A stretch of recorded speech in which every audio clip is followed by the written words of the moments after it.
Hello everyone, I'm the Pastor Tamaka, Apostolic Believers of Christ International, Bishop Salmian. The program like is share, subscribe, and post notification bell for update every day the new videos. Thank you so much. God bless us all. Diyos sa kanyang kabutihan sa ating pag-aral ng Biblia. Now, ating pag-aralan Elia tungkol po sa apoy na hindi mamatay. Na ito dapat natin mga kapatid malaman kung ano po ang dapat natin gawin. Now, sa Biblia mga kapatid, ito po ay ating pag-aralan ngayon. Elia tungkol sa kalalagyan po ng isang Elia mayaman. So ito po ating pag-aralan ngayon sa Sunday School teaching natin. Dahil malaga po ito. Kung bakit po napunta po mayaman doon sa nag-alab na apoy. So yan mga kapatid ang dapat natin malaman kung ano talaga ang ibig sabihin ng Biblia. Yung mga kapatid, buksan po natin. Ito po ang sinusunod natin sa ngayon mga kapatid ay napakalaga po ito para maiwasan natin ang apoy na hindi mamatay, at yan talaga ang pinakamahalaga sa atin na lahat po ng panahon na ating buhay ay ito po yung kaloob ng Diyos, pero sa ating pagkamatay kailangan alam natin kung saan ating destinasyon. Ito mga kapatid, sinabi ng Biblia dito po sa Lucas in chapter 16 verse 22 up to 30. Ito ating pala natin kahapon po is nadanit po ito sa live natin, pero kailangan natin ito ipaunawa at para po malaman natin ang ating katayuan ngayon. Ito mga kapatid, sinabi ng Biblia dito po sa Lucas in chapter 16 verse 22 to 30. So isa-isa natin to, atin to bigyan ng pangunawa ang aral natin sa Sunday School teaching natin. Ito ngayon mga kapatid, napakalaga po ito. Hallelujah. Na dito mga kapatid, hallelujah, ang sinabi ng Biblia, namatay ang pulubi at dinala sa mga anghel, dinala ng mga anghel sa piling ni Abraham. At namatay naman ang mayaman at nalibing. Then doon mga kapatid sa 23, habang nagdurusa siya sa lugar ng mga patay, nakita niya sa malayo si Lazaro at si Abraham. Na ito mga kapatid, kasi wala man tayong makaiwas talaga, lahat talaga mamatay tayo. Isa lang patutunguhan natin ay po sa sulat po ngayon ni Haring Solomon sa Ecclesiastes in chapter 3 verse 19 na up to 20, na isa lang po ang ating patutunguhan. Lahat po tayo. Now, dahil po nadarating tayo dyan, hallelujah, talagang hindi maiwasan ang kamatayan, ay darating talaga sa atin yan. So, kaya ito po ang sinabi po sa verse 3 at 20, isa lang ang patutunguhan natin. No? Isa lang patutunguhan ng lahat. Lahat ay nagmula sa lupa at sa lupa rin babalik. Now, itong si Lazaro namatay at sa ang mayaman, na hindi po sila nakaiwas, no? Hindi po nakaiwas ang mayaman ng apoy na hindi mamatay. Ito po kapatid, pinag-aralan po natin ito para po na mapaghandaan natin ang ating pag-alis sa salimutan na ito. Apoy na mamatay po mga kapatid ang kinalagyan po ng mayaman. Now, sa pagtingin niya na siya po ay nakatanaw sa malayo, ay nakita po niya si Lazaro at saka si Abraham kasama doon. Na ito mga kapatid, dapat alam natin ito na sa ating pag-alis sa salimutan na ito, dapat alam natin kung ano po ating kahantungan. Na ang Biblia mga kapatid na patunay dito na kapag namatay na tayo talaga, pagkatapos hatol na po, ay po sa Hebreo in chapter 9:27. Na minsan ang tamamatay pagkatapos hatol na. Na ito po, nang namatay po si Lazaro, ay dinala po sa piling ni Abraham.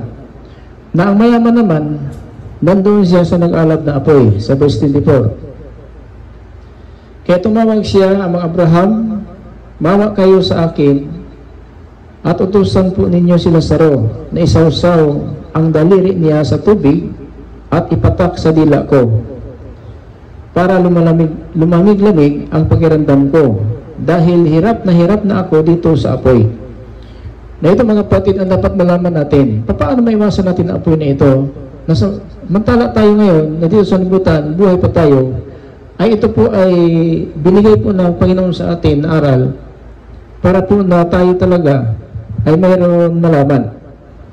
Kasi pag namatay na tayo, hatol na po. Ay po sa Hebreo in chapter 9:27. Now kapag namatay tayo, hatol na. Kaya nga ang mayaman, wala po siyang nagawa. Wala siyang nagawa, kundi mong makaawa na lang kay Amang Abraham. Now sabi niya, maawa po kayo sa akin. Utusan mo po niyo si Lazaro na isawsaw ang daliri niya sa tubig at ipatak sa dila ko para lumamig-lamig ang pakiramdam ko dahil hirap na ako dito sa apoy na ito. Na mga kapatid, ano man ang ating katayuan ngayon dito sa sanlibutan, ano man ang ating karangalan, ano man ang ating naabot, pero ang ating paghandaan, itong pag-alis natin kapag namatay na po tayo. Kasi ang sabi po sa Ecclesiastes kung mangaral in chapter 3 verse 20, all go unto the one place, all are the dust, and all turn to dust again. So lahat talaga tayo babalik sa lupa. Pero ang importante ngayon, habang buhay tayo, dapat alam natin kung ano ang pamumuhay bilang Kristiyano, ano ba talaga ang pinakamahalaga sa ating panahon ngayon, sa ating pamumuhay sa libutan. Kasi minsan po ang sanlibutan talaga, tulad ng mayaman, ito po mayaman po. Bakit na mayaman po siya? Huwag mo sabihin, nakaw siya. So naging mayaman siya, negosyante ba siya?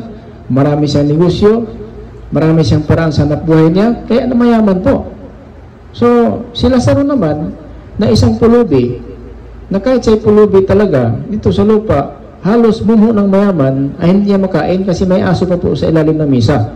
Pero namatay naman ang mayaman, doon sa apoy siya. So yun po ang kalagayan natin ngayon sa sanlibutan. Kung hindi natin ito paghandaan, mga kapatid, delikado po ating katayuan. Pwede mamaya wala na tayo, bukas wala na tayo. Kasi isang ikot na orasan lang, wala makadagdag ng buhay natin. Hallelujah. In Mateo, in chapter 6:27, hallelujah, na isang ikot na orasan, wala makadagdag.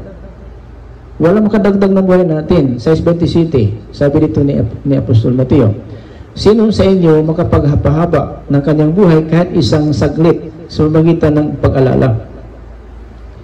Sabihin natin, bukas buhay pa tayo. Sabihin natin yun, araw na ito, hanggang mamaya buhay pa tayo. Pero hanggang ating kamatayan, sikas lang po yan. Hindi mga kapatid magtatagal. Kung tayo alisin ng Panginoon, alisin talaga tayo. Now, ano ba ang ating gagawin na habang numuhay tayo sa libutan, para sa pag-alis sa libutan, sigurado po ating kantungan. Hindi po parusa. Hallelujah. Tawag mo na, nagkuhan ba ang live mo? Dito sa Leo. Tinawag ni Leo. Ayon ng Panginoon na parusa ang ating kantungan. Nais ang Panginoon, hallelujah, na ang kantungan po natin, buhay na walang hanggang. Kaya ang kibos natin, paano maiwasan ang apoy na hindi mamatay? Mga kapatid, hindi maiwasan ang kamatayan, pero ang apoy na mamatay, maiwasan. Maiwasan po. Kasi po si Lazaro namatay, sigurado talaga may paraiso na puntahan. Pero ang apoy, walang makaiwas. Walang makaiwas. Lahat ng masama, itatapon doon sa datagatan apoy. Naway mga kapatid, ito po isang halimbawa sa atin ang pamuhay ng isang mayaman. O, sa verse 26, pakinggan natin. Hallelujah.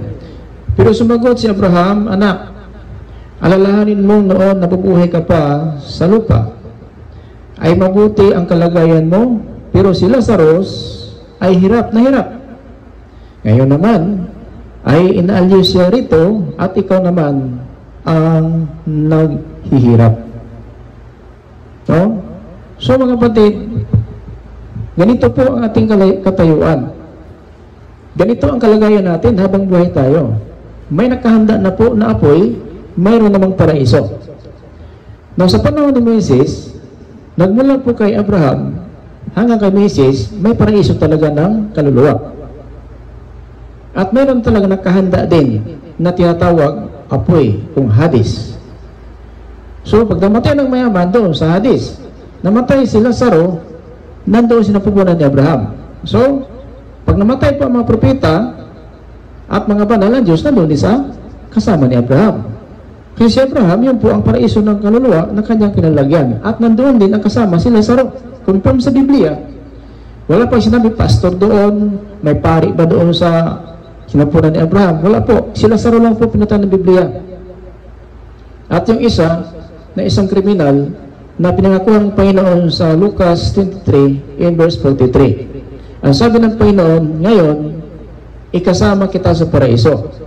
Now, yun po, nakasama doon sa paraiso, confirm po sa Biblia. Pero walang pastor doon, walang pari doon, walang Christian, manampalataya doon nakalagay dito sa Biblia, kundi si Lazaro lang si Abraham, pati itong isang kriminal na pinangakuhan ng Panginoon sa Lucas 23 verse 43. Ngayon, ikasama kita sa paraiso.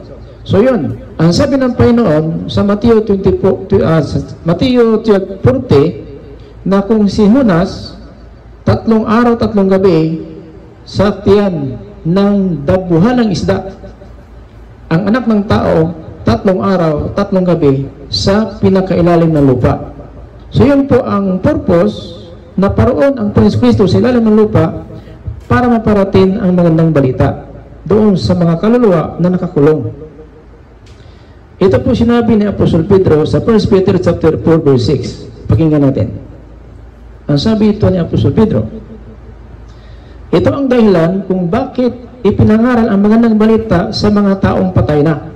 So, pagdating ng Panginoon Kristo doon sa daig mga patay, ang kanyang sintro, kung kanyang purpose na pumunta siya doon upang pumunta sa mga kaluluwa na nalunod po ng baha ni Noah. Yun po anong purpose na paroon ang Panginoon Kristo sa ilalim ng lupa 3 araw, 3 gabi upang pangaralan yung mga tao na hindi po sila nanampalataya sa panahon ni Noah. Maliwanag ang Biblia. Ang sabi nito, ito ang dahilan kung bakit ipinangaral ang mga balita sa mga taong patay na. Nang sa ganon, kahit patay na sila sa laman, kasi nalunod sila ng baha, at tulad ng lahat ng tao, mabubuhay pa rin sila sa espiritu gaya ng Diyos. So yan po, nakakulong po itong mga kaluluwa ito, nakakulong po itong mga kapatid sa 3:18-20, pakinggan natin. Hallelujah. Sapagkat si Kristo nga ay pinatay kahit wala siyang nagawang masama, at minsan lang siyang namatay para sa mga ibang patawad na makasalanan natin. Siya na walang kasalanan ay pinatay alang-alang sa ating mga makasalanan para madala tayo sa Diyos. So dalhin pala tayo doon sa kaharian dahil po sa kanyang namatayan. Pinatay siya sa laman pero binuhay siya sa espiritu. So alam natin 3 araw, 3 gabi na siya nasa ilalim ng lupa, buhay na buhay siya muli. Now anong pagpunta niya doon? In verse 19, sa kalagayan niyang espiritual, kung kaluluwa. Sa kalagayan ng espiritual, nangaral siya kahit sa mga espiritu na mga taong nakabilanggo. So yan po pala. Kaya tama, sabi niya sa chapter 4 verse 6, na ang magandang balita ay naparating sa mga patay na. Tayo pa kayo mga buhay ngayon. Gaano kaya ka-special tayo? Hallelujah. Kasi sa panahon ni Noah, walang Biblia. Walang Biblia sa panahon ni Noah. Wala pa. Si Moises nagsulat ng Biblia. So, sa panahon Noah, walang Biblia. Salita lang ni Noah, nangaral po ng pamuhay ng matuwid. Ayon po sa 2 Peter chapter 2 verse 5. Si Noah nangaral po tungkol sa matuwid na pumuhay. Pero, nakita ng Panginoon sa Genesis 1, si Noah lang ang nakita ng Diyos na matuwid sa kanyang paningin sa buong sanlibutan. Now, almost 100 years ginawa ang daong ni Noah. Kasi nagipag-usap ang Panginoon sa Genesis 5:32, 500 years si Noah. May 3 na siyang anak. Then, nagpakita muli ang Panginoon na ito talaga ay pinagsabihan na po siya na pumasok ka na sa daong. Nakipag-usap ang Panginoon, 500 years si Noah. Then, pagdating ng 600 years, nagpakita ang Panginoon kay Noah na 7 araw na lang, paulunan ko na ang lupa. Tapos na po ang daong. So, almost 100 years ginagawa ang daong. At yun po ang pagpakumbaba ng Diyos hanggang matapos ang daong. So, 100 taon. Hallelujah. Ang sinabi sa 19, sa kalagayan niyang espiritual, nangaral siya kahit sa mga espiritu ng mga tao na kabilanggo na hindi sumunod sa Diyos noong panahon ni Noah. Sa panahon niyaon, matyagang naghintay ang Diyos. Ang pagsampalataya nila sa Kanya. So, habang ginawa ang daong, nagtiyaga ang Diyos at naghintay na sana magkaroon sila ng panampalataya habang ginawa ang daong. So, ganun po kalayo o katagal ng pagpakumbaba ng Diyos kahit na po nangaral si Noah tungkol sa matuwid pumuhay, pero naghintay pa rin ang Panginoon, sana po may tumulong sa daong. Walang tumulong sa daong. 8 tao lang ang gumawa ng daong. 120 ang haba, 75 ang taas, no? Then 45 ang luwag. Ilang taon ginawa? 100 years ginawa ang daong. So ganun po ang pagpakumbaba ng Diyos. At ito, makaluluwa na ito, namatay nga sila sa laman dahil hindi sila nagkaroon pa ng palataya, pero mabuhay pa rin ang kanilang kaluluwa tulad ng Diyos. Mabuhay.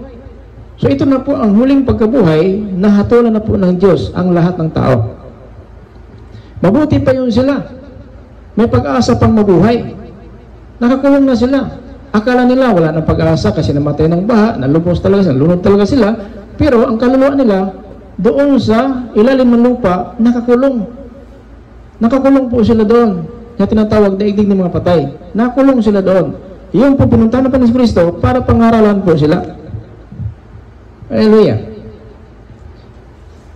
Habang ginawa ang daong, ngunit 8 tao lang ang sumampalataya at pumasok sa barko at naligtas sa tubig. 8 tao lang si Noah, asawa, anak na 3, asawa ng kanya anak na 3. 8 lang po sila ang nagkaroon pa ng palataya. Kaya sinabi si Genesis 1 na ang sabi ng Panginoon, ikaw lang ang nakita ko.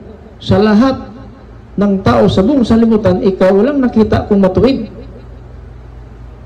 Kaya, ito mga kapatid, bilang babala sa atin, babala, mabuti pa may nakakulong sa Panginoon, nakulong sila. So sila po, special po sila na mabuhay sila muli. Kasi, namatay po sila ng baha dahil po sa kanilang mga kasalanan. Tayo ngayon, namatay tayo. Hallelujah, namatay ng sakit, namatay ng baril, namatay po ng, sabihin natin, nasagasaan. So, hindi po yan. Hindi hatol yan na kamatayan. Kasi normal lang pumatay tayo sa ganyan para. Pero yung pagbaha, hatol yun ng Diyos. Patayin ko ang lahat na may hininga. Yun po. Kaya nga, ang sabi ng Biblia, kahit patay ang katawan nila, pero mabuhay sa Espiritu tulad ng Diyos. Kaya sa atin ngayon, buhay pa tayo.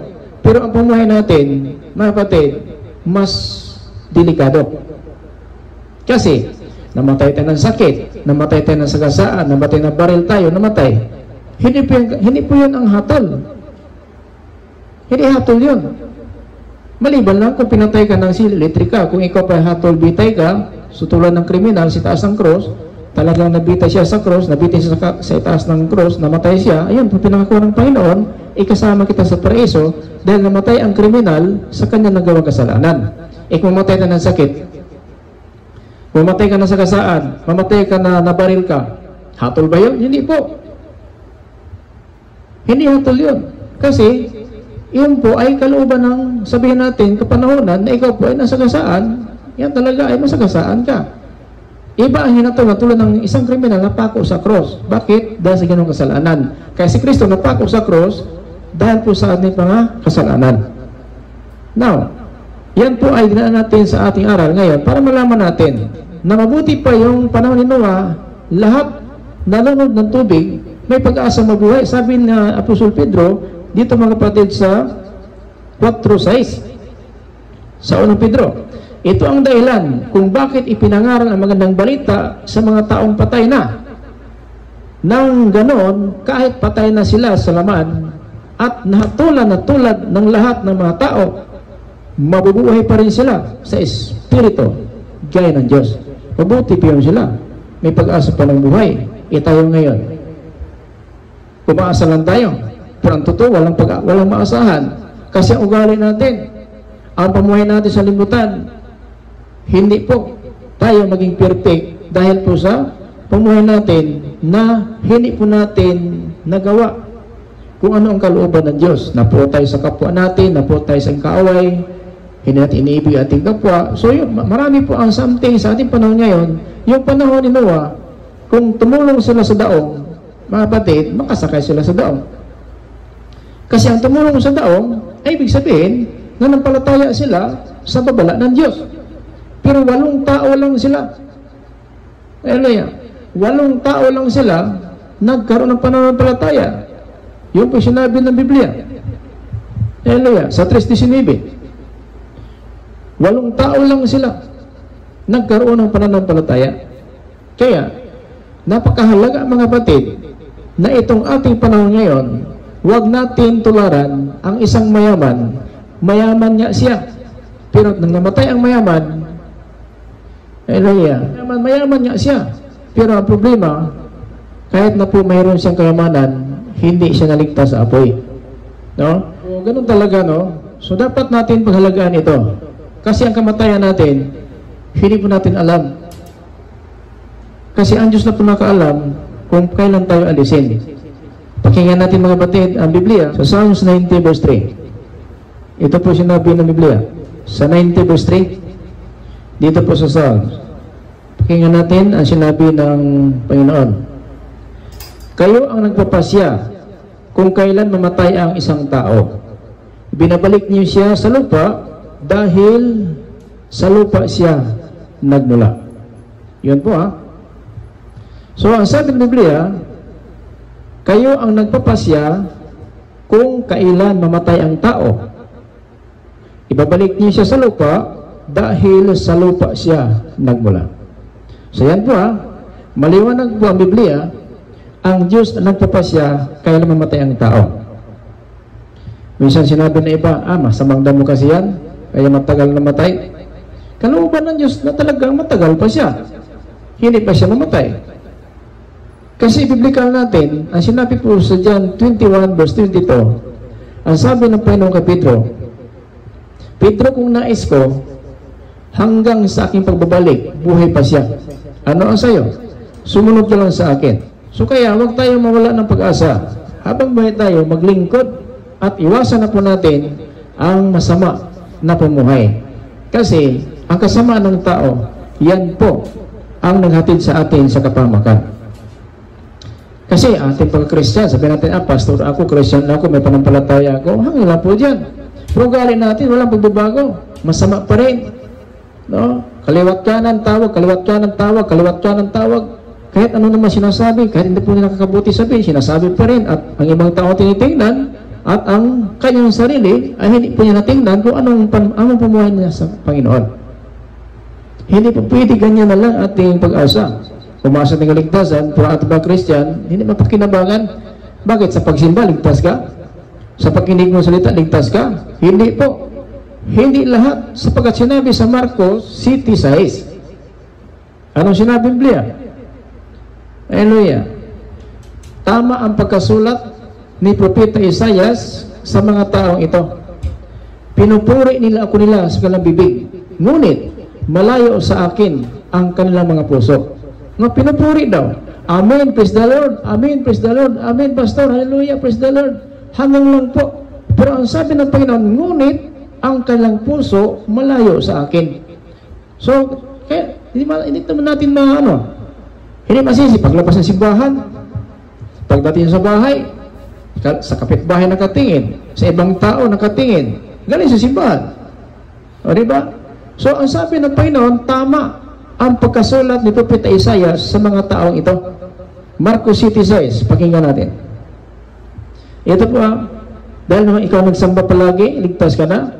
Hindi din. Ikaw ba talaga nagpupuri sa Panginoon? Hindi din. Ito, 7:6. Sinagot sila ni Jesus. Tamang-tama ang sinabi ni Isaias tungkol sa mga pakitang taong ito. Ayon sa nasusulat, sinabi ng Diyos, iginagalang ako ng mga taong ito sa kanilang labi, ngunit malayo sa akin ang kanilang mga puso. Amen. Praise the Lord. Hallelujah. Amen. Ito po mga kapatid, ginagalang, pinupuri ang Diyos, pero paglabas sa simbahan, wala na. Parang hindi po totoo. Tama ang sinabi ni Propeta Isaias. Pinupuri ako, ginagalang ako ng mga tao sa ilang labi, pero malayo sa akin ang kanilang puso. Kaya, paglabas pa lang sa simbahan, wala na. Iba ng ugali. Ang kapatid, parang ibang tao. Hindi marunong gumalang sa mga magulang. Kahit kapatid, naging kaaway. Sa bagay, ang Biblia, nagpapatunay ng kaaway sa bahay na po. Yun po. Hindi ba siyang Christian ako, pastor ako, manampalataya ako, napupuri ako, linggo-linggo nagsamba ako, hanggang sa pagsamba, ligtas ka na. Ikaw nakikinig, ligtas ka na. Hindi po. Bakit? Santiago 1:22, anong sabi Santiago? Kung may isang tao nakikinig, no? Hindi tayo nakikinig lang ng salita ng Diyos, utos ng Diyos, kundi ginagawa. Kung may nakikinig ng utos ng Diyos at hindi ginagawa, dinaya lang niya ang kanyang sarili. So, ganun po ang katayuan natin. Huwag natin dayan ang sarili natin. Ibig sabihin, simba tayo, nag-worship tayo, nagpupuri sa Panginoon, Amen, Pastor, Praise the Lord, Pastor. Hanggang na dyan, ligtas ka na. Kasi yung aral ni Pastor, yun ang dapat mong gawin. Galing sa Biblia. Hindi ka nagpuri ka na, nagpasalamat ka na, ikaw nag-praise and worship ka na, ligtas ka na talaga. Hindi po. Yung aral, ang purpose, na parito tayo sa simbahan, para yung aral ng Diyos, mula sa Biblia, ang ating malaman. Hallelujah. Now, ang sabi ng sulat ni Salmista David, Panginoon, ikaw ang nagpapasya kung kailan mamatay ang tao. Binabalik mo siya sa lupa siya nagmula. So, yun po mga kapatid. No, kaya ingat tayo. Dahil ang mayaman po, hindi na po siya na alis doon sa nag-aalab na apoy hanggang ngayon. Mga kapatid, hanggang ngayon po ang mayaman, hindi po siya naalis doon sa nag-alab na apoy. Umaalis man siya doon sa araw ng paghatol, impyerno pa rin ang punta. Kasi yun lang po, pagkatapos ng panahon na tinagda ng Panginoon, hatulan na po ang mga patay, so impyerno pa rin. Ngayon, sabihin natin, hallelujah, tayo po talaga ay may alam ng salita ng Diyos, pero yun pala, hanggang na po tayo sa pag-inig, hanggang sa pagsamba lang. Pero paglabas sa simbahan, ay iba pa rin ang ugali. Hindi pa rin nagbabago ang ugali. Ganun pa rin. Hallelujah. Hindi nagbabago ang ugali. Patuloy pa rin. Hallelujah. Sa kanya pumuhay, pasaway pa rin sa mata ng Diyos. So yun. So dapat lang mga batid, mag-ingat po tayo. Hallelujah sa ating pumuhay. Dapat lang ipakita natin sa mata ng Diyos, sa mata ng tao, na hindi nakinig lang po tayo. Kasi kung nakinig lang po tayo at walang ginagawa, dinaya natin ating sarili. So, wag naman. No? Kasi kung ganun, ay wala tayong maasahan. Kasi po ang isang mayaman, hanggang sa mga araw na ito, hanggang sa araw na ito, ay nagdurusa pa rin siya doon sa daigdig ng mga patay. So, yan po ang katayuan. Hallelujah ng isang mayaman na hanggang sa mga araw na ito ay nagdurusa siya. Kaya dapat malaman natin kung ano dapat gawin natin hanggang sa mga araw na ito. Hallelujah. Ang ibig sabihin, maghanda tayo. No, hanggang sa mga araw na ito, Ang mayaman po is 1,968 years na doon sa ilalim ng lupa sa nag-alab na apoy. Hindi pa rin siya maligtas kasi mabuhay man siya, babalik man sa katawan, ma-impyerno nakahanda. Kaya yun po ating dapat malaman at dapat natin maiwasan yung lugar na yan. Kasi mga kapatid, talagang kaparusahan po ating kantuan. So yun ang Panginoon talaga mapunta tayo doon. Kundi tayo talaga ay para po sa kanyang kaharian. Kasi ginawa ang tao hindi para sa impyerno. 43:21 sa Isaias, ginawa ko ang tao para sa akin. So ginawa ang tao para sa Panginoon, hindi sa para sa diablo.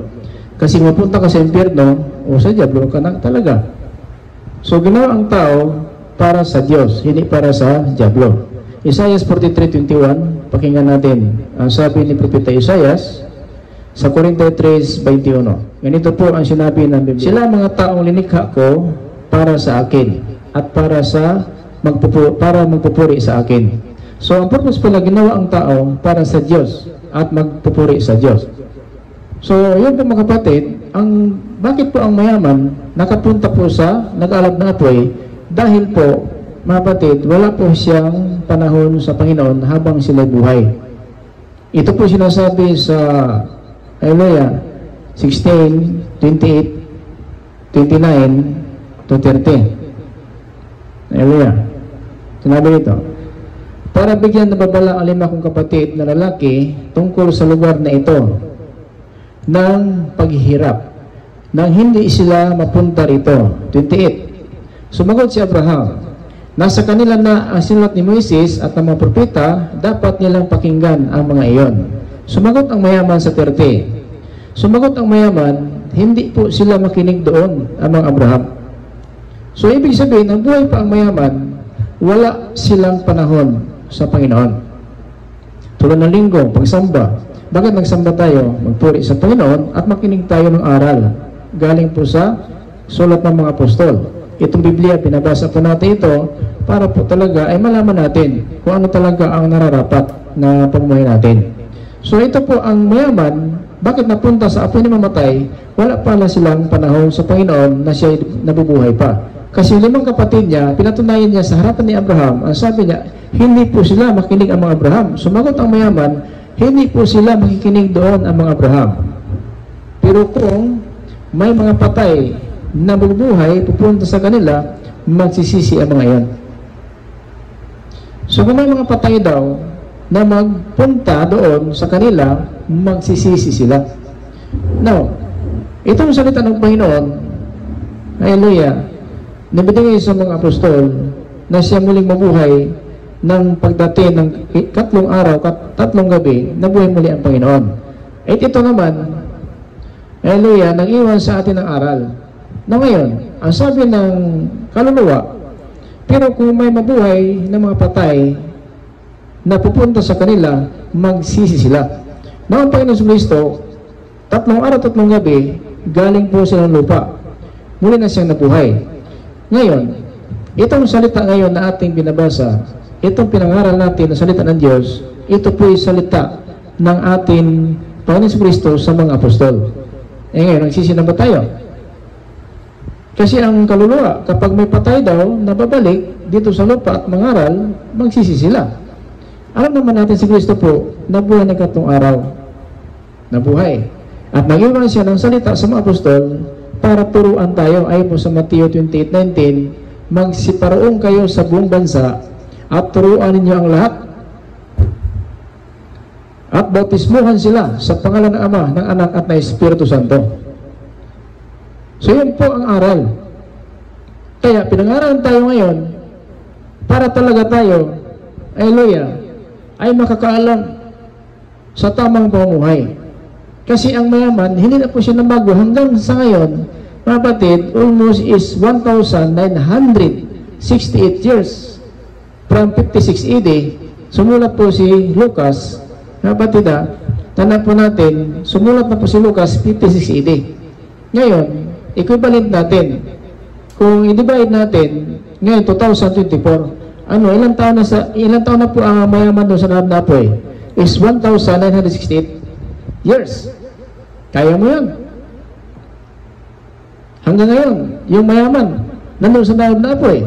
At mabuhay man siya sa muling pagkabuhay, may impyerno naman nakahanda. Kasi doon, isama na po ang katawan niya sa impyerno. Ngayon, ang mayaman, kaluluwa pa lang niya ang nandoon sa nag-aalab na apoy.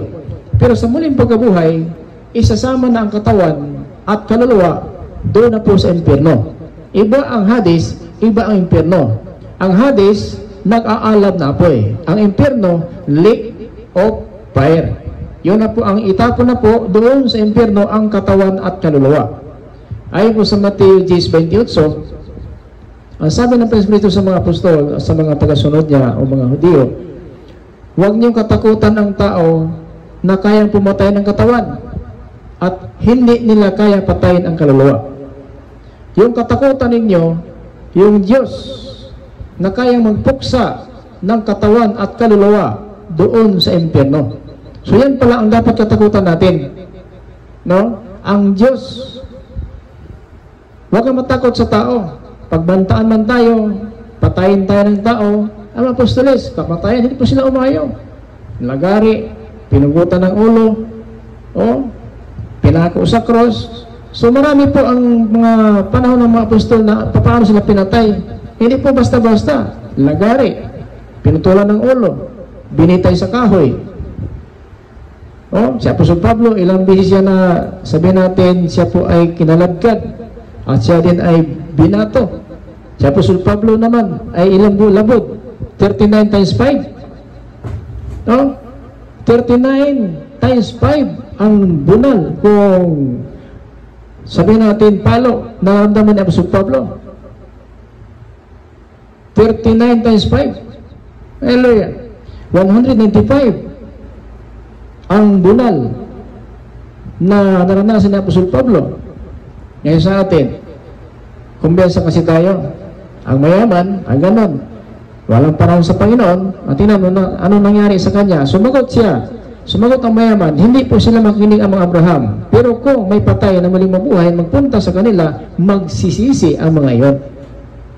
Ngayon, alam mo na natin na nabuhay ang Panginoon Kristo at nag-iwan ng salita para sa mga apostolis para sa atin, nagsisi na ba tayo?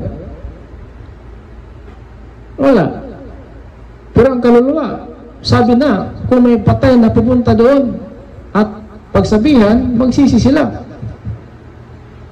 Yun po ang mga panahon natin ngayon na baka inabuso na po natin. Baka po ang mga panahon na binigay ng Diyos sa atin ngayon ay pulos na lang atin, wala sa Panginoon. Hallelujah. Ito pagsamba, bakit gawin natin ito? Gawain ito ng mga may hininga. So Psalms 150 verse 6. Sambahin ang Diyos sa lahat na may hininga. Ngayon may hininga tayo, samba. Ngayon sa pagsamba, tulog lang tayo sambahan?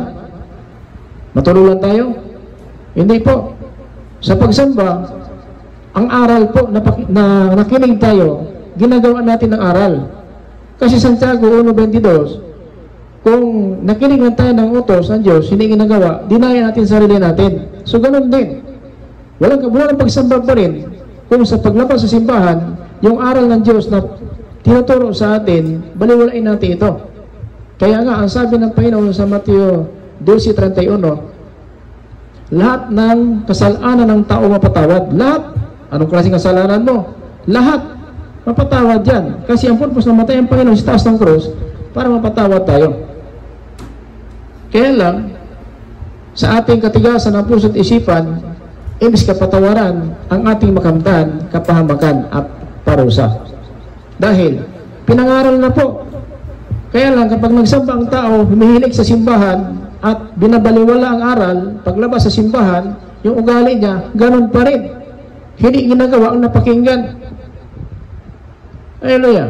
Kaya ang pagpapala, wala sa nakikinig na sa gumagawa. Ayon po sa Roma 2:13. Ang pagpapala, wala sa nakikinig na sa gumagawa. Kaya ang pagsamba, anong purpose samba tayo? Dahil po, pinangaralan tayo ng Diyos. Gusto ng Diyos na tayo mamuhay sa libutan na ito, may kasiguruan ng kaligtasan. Kasi ito po ating pinag-aralan, nakahanda na po ang apoy. Mayroong paraiso na naman. Sa panahon ni Abraham hanggang sa pagdating ni Kristo, may paraiso doon sa lupa. Mayroon po. Pumunta nga yan siya doon, sabi niya sa kriminal, ngayon, ikasama kita sa paraiso. Isa siya nagpunta, Mateo 12:40. Kung si Judas, 3 araw, 3 gabi. Ang Panginoon naman, 3 gabi, 3 araw. So yan po mga kapatid. 40 araw, 40 gabi ang Panginoon, siya po ay nag-ayuno din, na muli siyang nabuhay. So, pagkatapos ay nag-ayuno, na 40 araw, 40 gabi, umakyat siya sa langit. So yan na po, iniwanan tayo ng aral, sabi ni Apostol Pablo sa Galatians 1, nga to sa 12, na hindi ko ito pinangaral sa bigay sa akin ng taong karunungan, kundi ito'y kaloob kung ito papayag ni Jesucristo. Kaya itong aral na ito, huwag baliwalain. Sabi ng mayaman, kung may patay na muling nabuhay at magpunta sa kanila, sigurado magsisisi sila.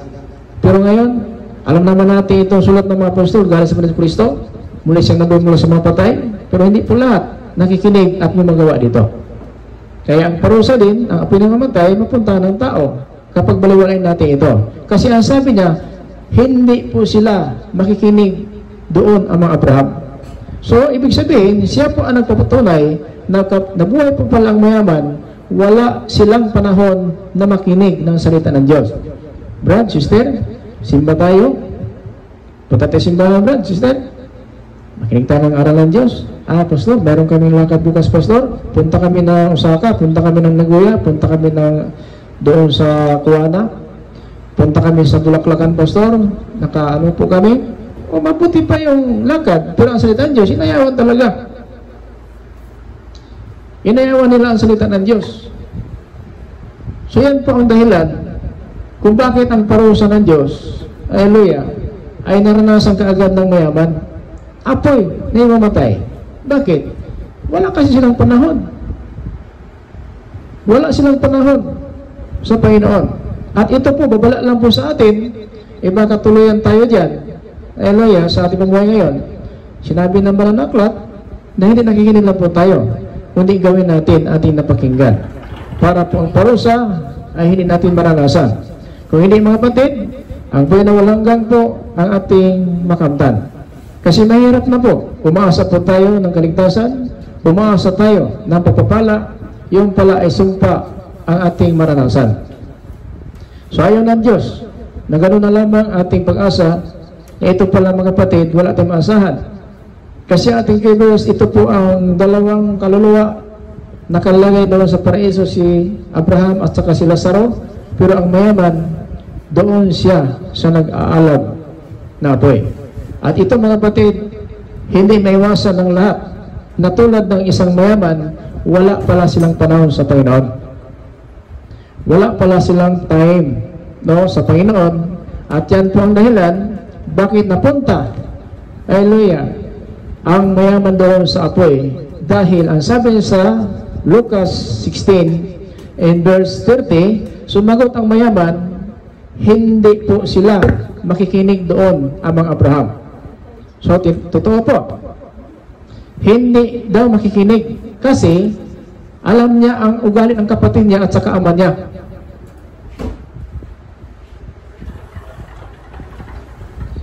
Alam po ng isang kaluluwa kung ano ang palang pumuhay nila. Na ang mayaman pala, kapatid niyang 5, hindi sila makikinig ng salita ng Diyos. Dahil po sa kayamanan. Kaya ang kayamanan minsan ay nagpapakomportable ng tao. Ang problema pag namatay, saan kaya ang punta mo? So kaya, ang aral natin, ito po ay ginagawa natin na aral para matutunan natin kung paano tayo makaiwas ng apoy na hindi mamatay. Kasi mahirap na po. Hallelujah. Mahirap na po kung itong ating paglilingkod sa Panginoon ay hindi mapakinabangan. Hindi ba siya na araw-araw ka magsamba, araw-araw ka lumuhod sa Panginoon, pero ugali mo, walang pagbabago. No? Hindi pwede yun. Huwag mo sabihin, nagsamba ka, dahil sa pagsamba mo, ganun pa rin ugali masama. Hindi pwede, kasi ang masama, masama talaga. Ang matuwid ay matuwid. Yun po ang dapat natin gawin. Ingatan natin ang ating pamumuhay bilang Kristiyano, kasi ang mensahe natin para sa lahat ng nais na makaiwas na impyerno. Ikaw, kung di ka sa impyerno, ikaw, magsulog ka lang doon. Kasi ang mayaman doon, nung gumakaawa, almost 1,000 968 years until now. Sumulat si Lucas 56 AD. Si Lucas po sumulat na po na ang mayaman nandoon talaga sa nag-alab na apoy. Now, until now is 1,968 years. Then mabuhay man ang mayaman, impyerno pa rin. Dahil ang Hades, para lang sa kaluluwa yan, napapunta na impyerno. Then ang impyerno, tinatawag na lake of fire, kasama na po ang katawan doon, itapon. So yan po ang mahirap kung doon ka na sa impyerno. Kasi isasama na po ang katawan at kaluluwa doon sa impyerno. Kaya, yan ang dapat malaman at maiwasan natin na habang namuhay tayo, sana po, huwag baliwalain ang salita ng Diyos na pinapangaral po natin. Kasi maliwanag po sa ating givers dito sa Lucas 16:22-30. Sa verse 30, maliwanag po ang sagot. Sabi sa 29 kasi ni Abraham, sumagot si Abraham, nasa kanila na ang sulat ni Moises at ng mga propeta. Dapat nilang pakinggan ang mga iyon. So yun na po, itong Biblia na po, binabasa po natin ito. Malubin ng Diyos, makapag-live tayo araw-araw, makapag-post tayo ng mga video araw-araw. Pero para po ito sa atin, para po maiwasan po yung apoy. Para maiwasan yung apoy. Kasi pag hindi mo gagawin ang sulat ni Moises at ng mga propeta, mga apostol, yan ang dahilan bakit mapunta ang tao sa impyerno. So ano reliyon mo ngayon? Hindi ko sinabi mali reliyon mo. So ang importante ngayon, habang buhay pa tayo, ay dapat gawin natin. Gawin natin ang nararapat. Hindi tayo tagapakinig lang, kundi gawin natin. Santiago 1:22 na hindi nakinig lang tayo ng utos ng Diyos, kundi ginagawa. Kapag may nakinig na hindi ginagawa, dinayaan niya ang kanyang sarili. So wag natin dayan ang sarili natin. Sa 30, sumagot ang mayaman, hindi po sila makikinig doon ang mga Abraham. So ibig sabihin na ang mayaman pala na buhay pa siya, yung pala ugali nila magkakapatid. Hindi po sila nakinig ng salita ng Diyos. Kasi siya po ang nagsalita dito. Ito po maliwanag. Sumagot ang mayaman, hindi po sila makikinig doon ang mga Abraham. So maliwanag po, confirm po dito na ang mayaman pala, bakit nakapunta sa impyerno doon sa nag-alab na apoy, bakit mapunta sa impyerno? Dahil po, hallelujah, wala silang panahon sa Panginoon po ang dahilan. Bakit napunta po sa impyerno ang tao?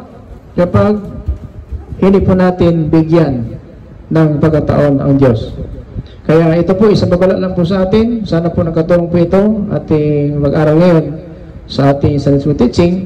Sana po ay pahalagaan natin sa salita ng Diyos, kasi ito po talaga ay mahalaga na maiwasan natin ang apoy na hindi mamatay at ang impyerno na tinatawag lake of fire. So ang apoy na hindi mamatay, kaluluwa lang po nandoon. Pero ang impyerno, tinawag na lake of fire, yan na po katawan at kaluluwa. Yun tinawag po ni Kristo sa Mateo 10:28, huwag kayong matakot sa tao na kayang pumatay ng katawan, ngunit hindi mapatay ang kaluluwa. Yung katakutan ninyo ang Diyos na kayang magpuksa ng katawan at kaluluwa doon sa impyerno. So, ang impyerno pala, ang itapon doon, katawan at kaluluwa. Ang Hades, kaluluwa lang po. Ang Hades. Kaluluwa lang po ang nakalagay doon ng mayaman. Kaluluwa ng mayaman. Ang impyerno, katawan at kaluluwa ng itapon doon. Kaya habang buhay pa tayo, may pag-asa. Ecclesiastes, Kamangaral, Kabanata Siyam, Talata 4, habang buhay pa ang tao, may pag-asa. Kasi pag namatay tayo, hatol na. At tandaan po natin, isang ikot ng orasan, wala makabagdag ng buhay natin. Pwede bang mayawala na tayo bukas, kinabukasan, o linggo man, o buwan, taon pa man, ayon sa pasya ng Diyos. Psalms 90:3, ikaw nagpapasya, kailan mamatay ang tao. No? Salmo 90:3, ikaw ang nagpapasya kung kailan mamatay ang tao. Binabalik mo siya sa lupa, sapagkat sa lupa siya nagmula. Maliwanag po dito sa Salmo 90:3. Ito po, maliwanag po dito Pakinggan natin. Yan po, mabasa po natin yan sa verse 3. Kayo ang nagpapasya kung kailan mamatay ang isang tao, ibinabalik niyo siya sa lupa, dahil sa lupa siya nagmula. So, biblical po yan. Now, dapat lang natin mahalagaan ito kasi ang pasyon ng Diyos wala nakaalam. May nakakaalam ba? Wala. Wala nakaalam kung ano ang pasyon ng Diyos. Ngayon na tayo, wala tayong magawa. May natulog nga, nakagising. No? May pumunta sa ospital, naka-ICU, nakabalik. Dahil po, pasyon ng Diyos. Mamatay ang tao. Pero to God be the glory, pasyon ng Diyos, bago tayo mamatay, mapaghandaan natin itong apoy na hindi mamatay. At sa kaparaiso, na ito po ating inasahan. Ganyan lang po ang kalagayan natin. Tulad tayo ng damo. No? Tulad tayo ng damo lang dito sa libutan. Wala po tayong magawa. Leah. So Psalms 103 verse 15 to 16. Dapat lang sundin natin kung ano po ang kalooban ng ating Panginoon. So ganyan po, haleluya ang katayuan natin dito sa salimutan, tulad ng isang mayaman kapag namatay na talaga, pumunta po sa nag-alam na apoy. Pero ang si Lazaro ay hindi po, mga kapatid, pinabayaan ng Diyos, nakapunta siya doon sa paraiso ng kaluluwa. So yan mga kapatid, no, ang key-verse natin is sa Lucas in chapter 16 verse 22 to 30. Tatapos po natin yan at marami po mga talatasitas na ating pong binibigay para po na matuto tayo sa bawat araw ng pumuhay natin para hindi po tayo mahatulan ng parusa. Tanda pa natin, may bangin po. May bangin po sa gitna, sa 26. Isa pa, hindi maaari ang sinasabi mo dahil may malawak na bangin. Sa pagitan natin, ang mga nandito sa amin na gustong pumunta riyan, hindi makatawid.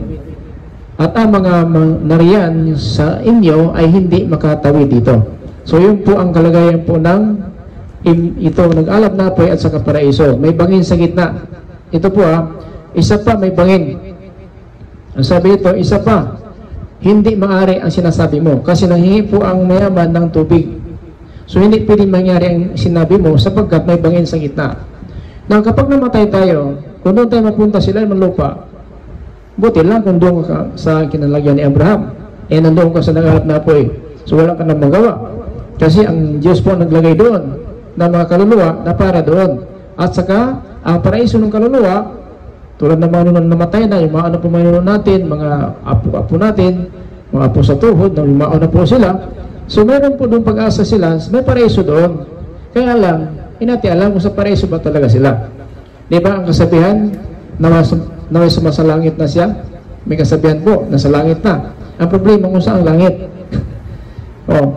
Kapag may namatay, naway sumasalangit ang kaluluwa. Na siya papunta ng kamatayan din, mabuti may magsabi sa kanya, naway sumasalangit ang kaluluwa mo. So hindi natin alam kung nandoon talaga sa langit. Doon talaga sa langit. Kasi ang first heaven, yun po ano yung mga patay. Yung second heaven, dito po. Ito po sa ating tinatahanan. Sa third heaven, yun na po ang paraiso ng Diyos. Pero itong sa ilang lupa na paraiso, kaluluwa lang po yan. Walang pagkatawan. So yun po ating tawag na first heaven. Second heaven, ito po ating tinitirahan. Sa third heaven, yun na po ang sinasabi sa Pablo, pangatlong langit, nandun na po ang Panis Kristo, nakupo sa kanan ng Diyos. Hindi rin nagligtas. Kahit anong reliyon, basta matuwid na pamuhay mo, makapunta ka sa paraiso ng kaluluwa.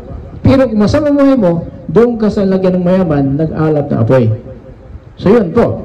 Pero kaya nga, kahit anong reliyon, wala makapagsabi, mali yung reliyon nila, tama ito rin namin, hindi rin gumagawa. Ang gumagawa yung may reliyon. Kaya, yung lola ko namatay nga katoliko, pero hindi po katoliko ang magbigay sa kanya ng kaligtasan doon sa paraiso. Yung gawa niya. Hindi sinabi yung katoliko talaga, masama tayong katoliko. Anong masama katoliko? Anong katoliko? Reliyon yung katoliko. Hindi po gumagawa ng masama ang reliyon. Yung may reliyon ang gumawa ng masama. Kahit anong reliyon mo, wala kang ipagmalaki. Wala. Bakit? Reliyon ba ang hatol? Hindi. Gawa ang hatol. Hindi reliyon. Kasi ang bautismo kasi alam natin kapatawaran. At alam natin na ang tao walang matuwid. Wala kahit isa. Kaya lang, prinsipyo talaga yun. Di ba sabi niya, bahala mamatay ako, basta dito ako sa reliyon ko. Tama, kasi wala siyang ginawang masama. Kasi ang hatol wala sa reliyon. Kahit anong reliyon, tanggap ng Diyos yan. Ang gawa mo lang ang dapat ingatan mo. Na hindi ka mapunta dito na kinilagyan ng mayaman dito sa 24. Hallelujah. Kaya tumawag siya kay mga Abraham, maawa kayo sa akin. Utusan niyo po si Lazaro. Isawsaw ang daliri niya sa tubig at ipatak sa dila ko. Para lumamig-lamig ang pakiramdam ko. Dahil hirap na ako dito sa apoy. Huwag mong sabihin, Katoliko lang ito. Hindi, kahit anong reliyon mo. Kapag wala kang panahon sa Panginoon, mapunta ka rin doon sa napunta ng mayaman. Kasi ito walang panahon sa Panginoon sila. Walang panahon. Di ba siya nagpapatunay sa 30? Ang sabi niya, hindi po sila makinig ang mga Abraham. So meaning to say, buhay pa siya, sa 5 kapatid niya, 6 sila, pati ama niya. So siya po ang nagpapatunay na talaga na sa panahon pala nila, wala silang panahon na makinig sa Panginoon. Sumagot ang mayaman, hindi po sila makikinig doon, ang mga Abraham. Nagsalita, kaluluwa. Ibig sabihin, bago siya mamatay, yun ang kanilang pamuhay. Wala silang panahon sa salita ng Diyos. So yan mga kapatid, sana po nakatulong po ito ang mensahe ng Diyos para po sa atin, na sa ating kapayapaan, habang biyan ng Diyos mula sa ating Panginoon Kristo.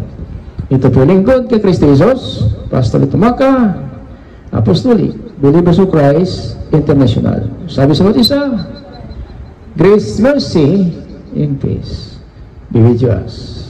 By the Jesus Christ,